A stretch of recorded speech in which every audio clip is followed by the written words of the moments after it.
Hello, my name's Juliet, and I'm 31 years old. I just made one of the most difficult decisions of my life, but now I'm much happier because of it. Let me start by telling you about my ex-husband, Austin. We met through some mutual friends and hit it off right away. We started dating soon after we met and had a great relationship. We rarely fought and understood each other well. When we reached our 1-year anniversary, Austin decided it was time for me to meet his mother. Hello, it's a pleasure to meet you. So, how long have you and Austin been together? She asked. We've been together for about 3 years now, I replied. Austin, you were with Chelsea for 6 years and never asked her to marry you, his mom said. Mom, drop it, Austin interrupted. Who's Chelsea? I asked, confused.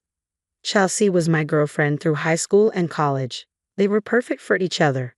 Chelsea was the sweetest, most beautiful girl I'd ever seen. I was sure they would get married, his mom explained. Mom, you know we had our differences and split. Besides, can we focus on Juliet right now? Austin said. So, what do you do for a living? His mom asked me. I'm an accountant, so Austin will never struggle with finances or taxes, I said. That sounds boring. Chelsea is doing her PhD in language studies while traveling around the world, his mom responded. Wait, really? I said, surprised. Oh yeah, I never told you I was still in contact with her. Whether you marry her or not, she'll always be my daughter-in-law in my eyes, his mom said.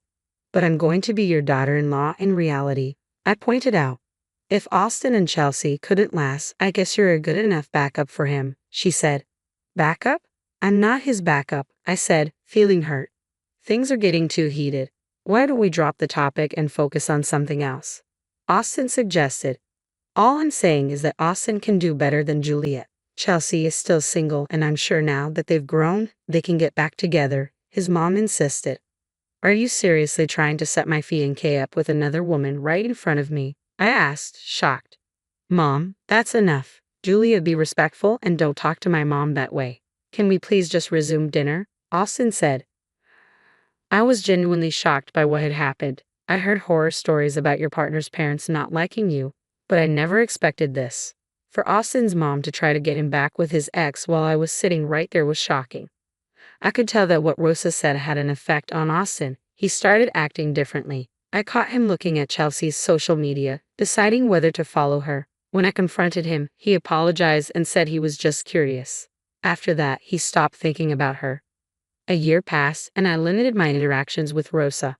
Whenever I saw her, she would compare me to Chelsea and give Austin updates about her.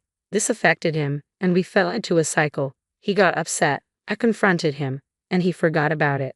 Despite this, Austin asked me to marry him, and I said yes because I loved him.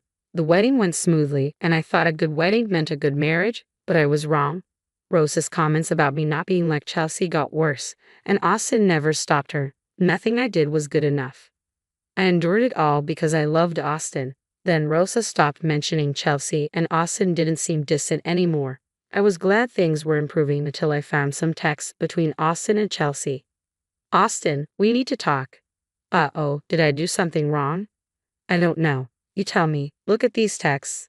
Hold on, were you going through my phone? I didn't mean to, but when I went to charge your phone last night, a text from Chelsea popped up. Mind explaining why you're texting her? Are you accusing me of cheating? I'm not, but I'm asking why you're in contact with your ex. Mom gave her my number, and she started texting me. Why did you tell her you were single when she asked? This is going to sound stupid, but I just wanted to see how she would reply. You're right, it's stupid. It's so stupid to think telling your ex you're single wouldn't jeopardize our marriage. Come on, babe. It was just a harmless text. I didn't mean it. I just wanted to know her true intentions. And what were you going to do about what you found out? See her secretly behind my back? No, I would never do that. Where is all this jealousy coming from? You know how I feel about Chelsea. Your mom has made it worse by reminding me that I'll never be what Chelsea was to you. She's right. Chelsea fulfills a different role in my life, and you fulfill another. It doesn't mean I don't care about you. Are you going to meet Chelsea? Why would you ask that? She texted asking to meet up. I don't know. You don't know. Shouldn't the answer be clear? Yes, but I really do want to see how life has treated her. Actions speak louder than words. If you meet her, I'll know I was never valued. Julia, no, that's not what I meant. I was furious. Austin barely tried to assure me that I was the only one that mattered. He didn't defend me in front of his mother, and when we were alone, he still didn't tell me that I mattered to him. Why would he lie to Chelsea about being single and try to meet her behind my back? I didn't speak to Austin for a week. Every time I saw him, I felt immense rage and sadness.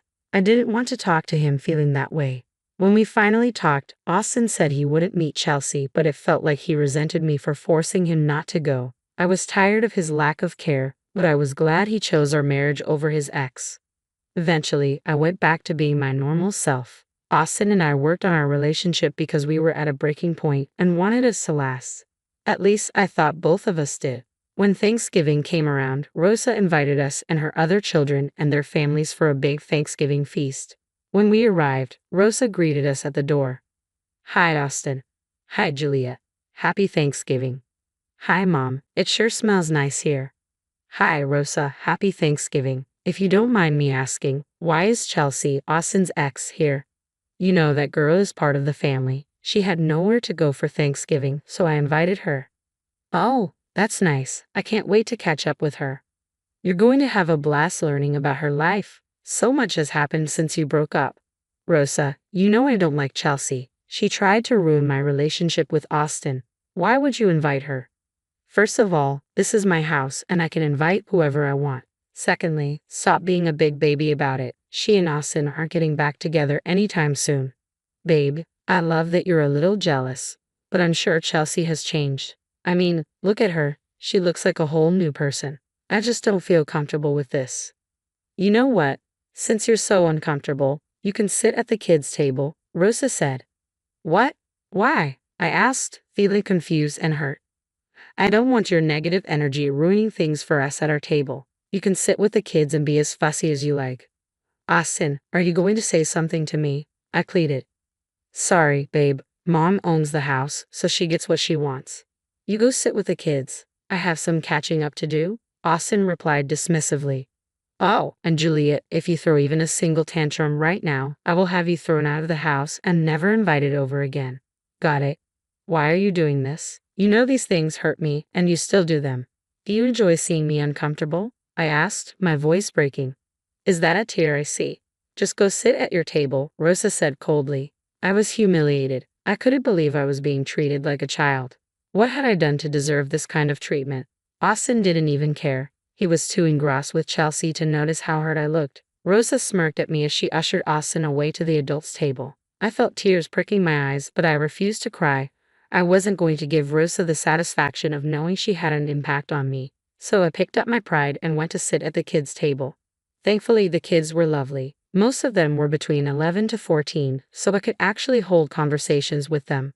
However, every time I looked over at the adults' table, I saw Austin and Chelsea getting along a little too well.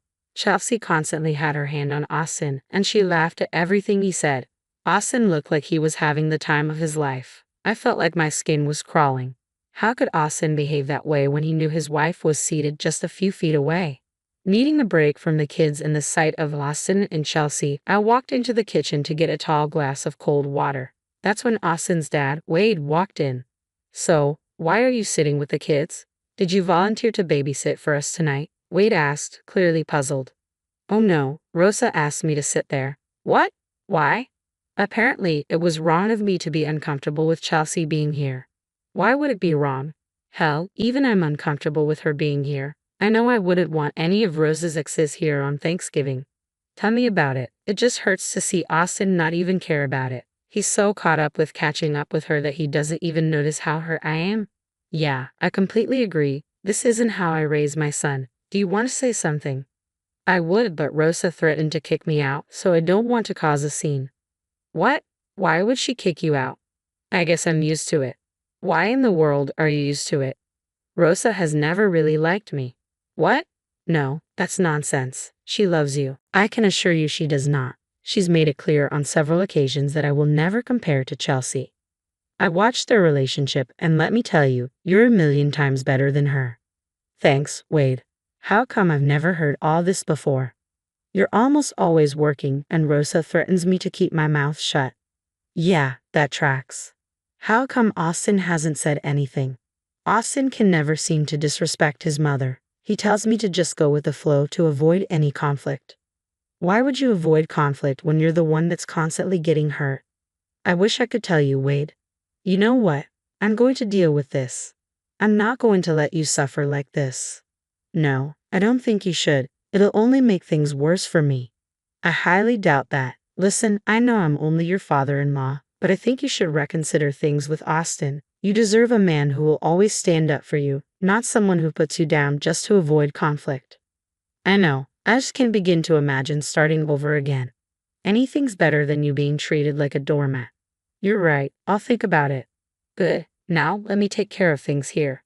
Deep down, I knew Wade was right. How long could I survive always being second to Austin? If he didn't make me feel that way, then Rosa certainly did. She never failed to tell me how I could never measure up to Chelsea. And whenever she did, Austin never stood up for me or reassured me that there was nothing to worry about. After my conversation with Wade, I got lost in my thoughts. I went back to the kids' table and sat there, thinking about what it would be like to start over.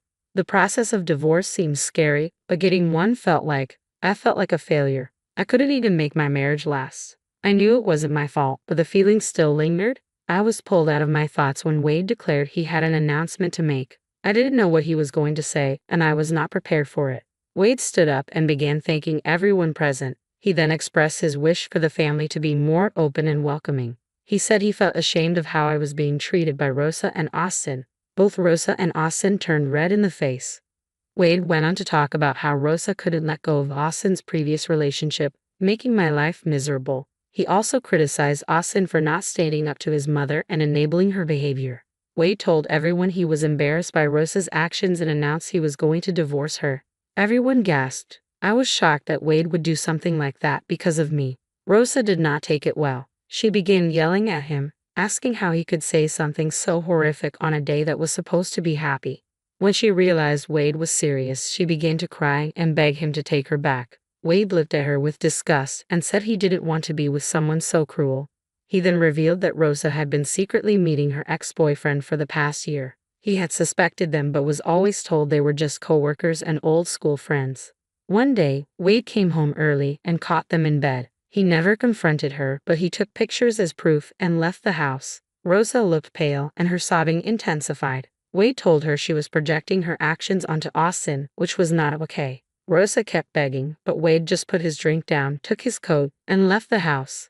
The entire room was silent. Everyone was still reeling from the shock. The rest of the dinner did not go well. Rosa was too embarrassed to stay, and slowly everyone left. Austin told me he was going to stay the night with his mother because he didn't know if she would do something to herself. I was glad he was going to be away from me because I needed time to think. On the drive home, I thought about Wade and the courage he had to stand up for himself. I realized I needed to do the same. If Wade could end a decades-long relationship because he knew his worth, so could I. I knew I deserved better. That night, I slept better, knowing that I would soon have the peace I always wanted. Austin came home the next evening looking exhausted. He confided in me, but I wasn't ready to care about what he was saying. "Oh, I can't believe my parents are getting a divorce right now," he said. "Yeah, can you believe the things Dad revealed? My mom's a mess. Thankfully, Chelsea is there to look after her. I can't do this anymore. I want a divorce." "What? You want a divorce because I mentioned Chelsea looking after my mother?" "No. I want it because you have repeatedly let me be walked all over by your mother. When she praised your ex, you never once came to my defense, not to mention how you repeatedly hid and lied to me about your conversations with Chelsea. You know I can't go against my mother. That's the one thing that will never change. And as for my conversations with Chelsea, they were all harmless. Nothing explicit. Standing up for your wife when she's being ridiculed is not going against your mother, Austin. I don't care that those texts were clean. What matters is that you kept up the conversation with her even after I told you it made me uncomfortable. Well, I'll change. I promise. I'll be a better husband, I'll stand up for you, and I'll cut all contact with Chelsea. Just please don't leave me," Austin pleaded. "I'm afraid I don't want to make any reparations to us. I want out. I've dealt with this for too long. I have this deep-seated resentment towards you that I don't think will ever go away. How could you just throw away a 6-year relationship like this? Don't I mean anything to you? You did until you showed me that I meant nothing as long as Chelsea was there. If I truly meant something, you would have stood up for me yesterday instead of letting me sit at the kids' table. Do you even know how humiliating that was? I'm sorry, okay? I got a little carried away with the idea of catching up with Chelsea. That wouldn't have happened if you just let me meet her before, Austin tried to explain. Are you seriously blaming your crappy actions and decisions on me? I told you that you were free to meet her. The only thing is that you'd have to face the consequences of your actions, and that would be a broken marriage. Whatever, I'll change. Just don't leave me. I've already started the filing process. I'll move out by the end of the month. Please don't bother me until then. Oh please, where will you even go? Your dad offered to let me stay with him. Wait, what? Since when were you and my dad so close? Since he was the only one to treat me right and tell me I deserve better than you. Now I'm leaving. Goodbye, Austin. Nothing felt as liberating as putting Austin in his place.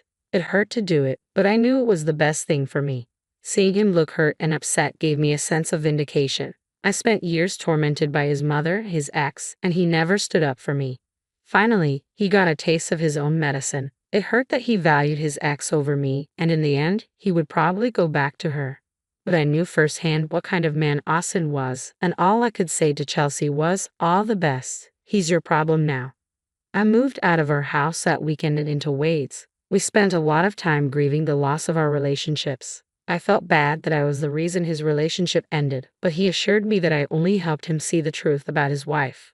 We slowly started to get better, but it took many long conversations, ice cream, and crappy movies. My life has slowly begun to improve.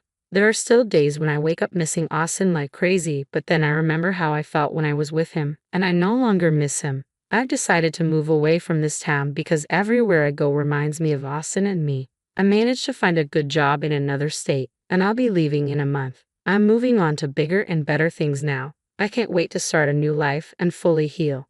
Thanks for listening.